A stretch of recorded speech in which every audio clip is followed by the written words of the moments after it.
Morning, guys.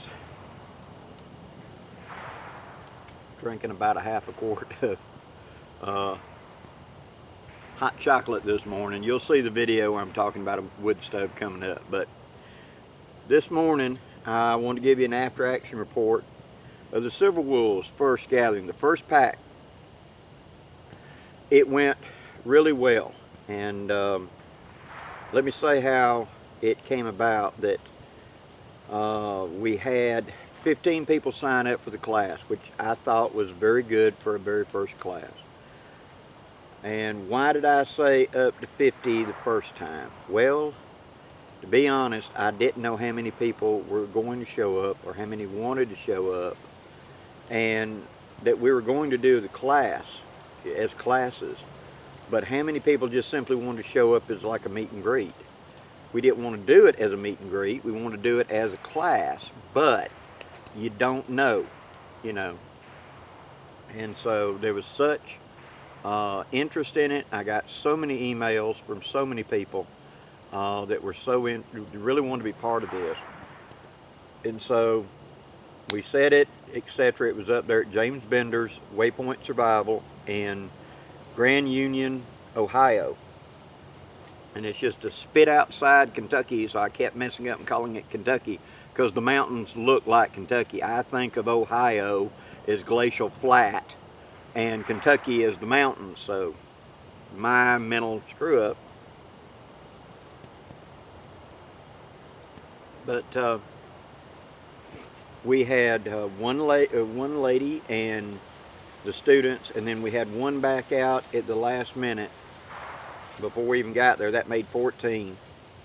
So 14 showed up. We had the meeting place, guided them in to the site, and it's a field on top of the mountain, and then you went down to a lower field down there at the creek. That was the classroom setting. And so we let everybody park the cars up here, and you could camp right next to your car if you wanted to, and then just walk a little trail down to the camp area. And most people did. There were only myself, Dakota, one other gentleman, and one gentleman from New Jersey down there in the lower camp. Mike Simmons camped with the students up in the upper camp. Thursday was the get to know each other, because our thought process was, you've already won, we're Silver Wolves, okay, just by age, okay. And speaking of that, our oldest student was in his 80s. The average age was probably in their 60s. There were quite a few 70s sprinkled in. We had one young guy or two mixed in there just because they wanted to become part of it. And the idea was, you've already traveled, you're going to be tired. That first day is just simply getting to camp, getting your camp set up, having the quote meet and greet, get to know the instructors, us get to know you, us sit around the fire that night and talk. No classes on that first day. That was simply getting camp, getting set up, get settled in, so you get a good night's sleep, and then the next morning we'd hit the classes. And that's exactly what we did on Saturday morning. We started doing the classes. Classes were an hour long each, and we did first aid, we did some navigation, we did carving of the notches, we did health, we did fire starting for senior citizens, we did all, oh my God, what else? Mike Simmons did pack mentality, and they were astounded how much he carried on his body, that you couldn't even tell he had anything on him. And he kept pulling stuff out of pockets and everything, and he had all these capabilities on him. You'd have never knew it just looking at him, you know. And then at the end of every class, we'd take like a 10-15 minute break, like everybody take a bathroom break, grab something, whatever. Then we'd break for lunch, take an hour for lunch. It was laid back, it was very calm. I wanted there to be, and all my instructors were on the same page with me. We wanted as much personal time as we could get for the student, so that if in this class, when the class broke, you wanted to talk about, you needed a clarification, you could immediately get that from the instructor right then. And it was a great group. I mean, they shared amongst each other. Fantastic. And on Thursday night, at the first night campfire, was a big part of it. We talked about all kinds of topics. Everybody was involved, contributing. It isn't just the instructor standing up there. You know, we've all had classes like that, and this is the very thing we did not want to emulate. You've had classes that you get there and it's sit down, shut up, here's the information, da da da da, okay, the next class, the next topic. You ain't even had time to digest the first topic and they're throwing another topic at you. We didn't want that. We wanted you time to fully make your notes, be comfortable with what you're getting, and then move on to the next. And it really, really worked out. Then Friday night, again, after 6 was us sitting around the campfire after everybody had supper, and that went to about 10 or 11. And we talked about many, many, many topics. We went around the fire ring asking for feedback. How can we do this better? What do you need? And so from that, we have found that we're going to, in the next time we do this class, it's going to have a syllabus up front. There's going to be a lot of communication beforehand to find out your mobility, your ability. The students are silver wolves, which means they're not some 20-year-old something. Forget the age part. They've already had a career. I mean, going around the thing, you had people that were retired military, people who were professionals in their field, people that ran search and rescue teams, all kinds of professional people with decades of experience, see. And so, but everybody learned something. Everybody got something out of every class. And we really did.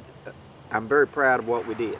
The students were very happy, and we told them straight up, do not at any time hesitate to give us constructive criticism back. At any time, tell us, you know, how can we do this better? And so there was very little of it actually, but there was a lot of interconnection here between the students and us, and it worked very, very well. Everybody was happy and tickled. And then on Saturday, when we finished up the class, we had weather coming in, and we told everybody, you are welcome to stay. You know, officially the classes are now done. Now it's just eat dinner and sit around the fire. But it was already raining, and that is glacial silt up there in Ohio. And it's a fairly steep hill getting back out. And we told students, if you want to stay, we will absolutely be here with you all night. On the other hand, if you want to go ahead and go out to make sure you don't get stuck, we understand. Don't think you have to stay here. And so all but one agreed. It had a great time, but yeah, let's get out of here just in case. We don't want to get bogged down. It's not bad, you understand what I'm saying. But the fact it is, you know, relatively soft ground. Everything is soft ground up there, and they were predicting heavy, heavy rain starting about 11 o'clock Saturday night. So all but one student left out. And so we stayed with that student, and then the next morning, you know, when he had got up, James has a four-wheeler and a trailer. We broke down his camp, loaded it, carried him up the hill to his car, made sure he got out of there before we left. It was a success, and I'm very happy with it. Me and my instructors, which was myself, James Bender, Mike Simmons, and Dakota, we did really well. And Dakota, a special shout out. You're taking a risk when you're so young. He's in his 20s, and you're coming out with these professional people who are in their 60s, 70s, and 80s.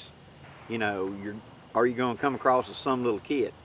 But he really won them over, and they kept coming to us behind the scenes, said, he's doing great. You know, when I got here, I thought, God, this is going to be a stupid little kid. But he wasn't. He did really well. Mike Simmons, he's very quiet, but he puts forth a very factual, straightforward teaching skill. And James Bender, I mean, hey, he runs his own school. He's very polished, he knows his material, and he puts it out there. And there were some real eye-openers in it. Let me show you one of those eye-openers.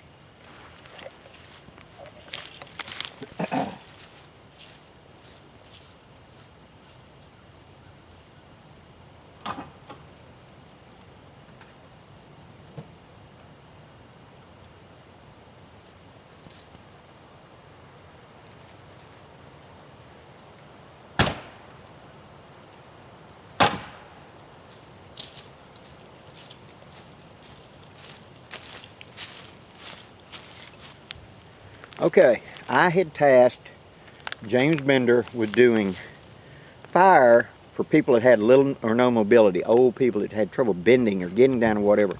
And he found this. It is a pull start fire pack that you simply pull this apart, you pull that thing out, and there's a green string and a loop. You can tie the green string to a stick, hook something to the loop, and actually just put it down on the ground and yank, and this thing ignites and burns for 30 minutes by itself. He also brought up this uni heater. It's something you get for putting with geckos and lizards and stuff for shipping them somewhere, and it runs for 72 hours at 100 degrees. You want to talk about a hammock warmer or a bed warmer, something to throw down in the bottom of your sleeping bag to keep your feet warm? Look at that. 3 days at 100 degrees. Which, as you know, is our body temperature. So that, being able to chuck it in the bottom of a sleeping bag and have a 3 days that thing's going to be going and keep your feet warm. Being able to tuck it back here around your back when you're sitting there in camp, or having that pain in that shoulder, you can stick up there. There's a portable heating pad.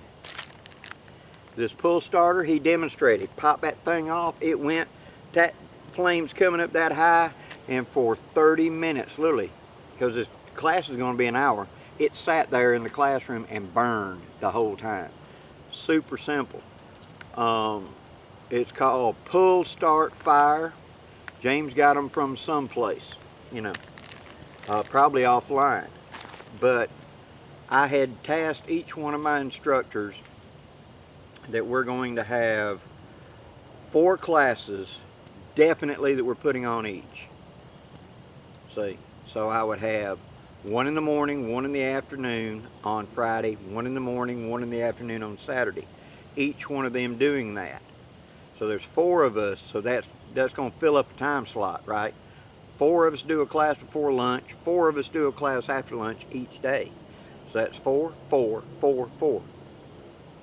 Which is, as you know, 16 classes.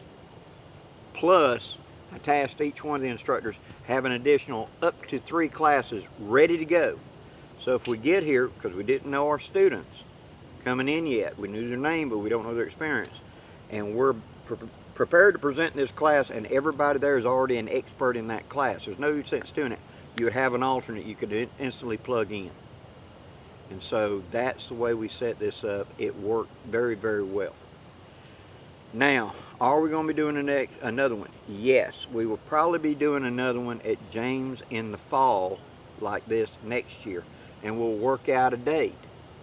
This first class with this first pack, we call them, was a proof of concept. Is it viable?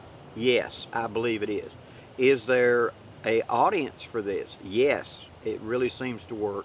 And does our teaching lesson plan work? It does appear to be working well. So therefore we'll now just improve upon it, dial it in a little bit better.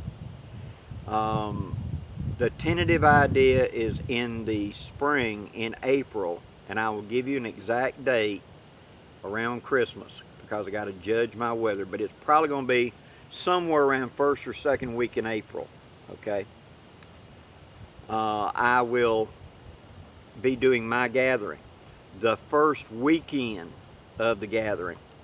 So it would be Friday, Saturday, Sunday will be a Silver Wolf gathering, and then Monday will begin my regular camp out gathering. That way if you want to come and just stay the whole week, you can. But the classes, the paid part, would be the first weekend, and I'll have my instructors there for that. After that, it's just a gathering. You'll still have access to me, and most of the instructors will probably still be staying there to camp for the week anyway. We will find out.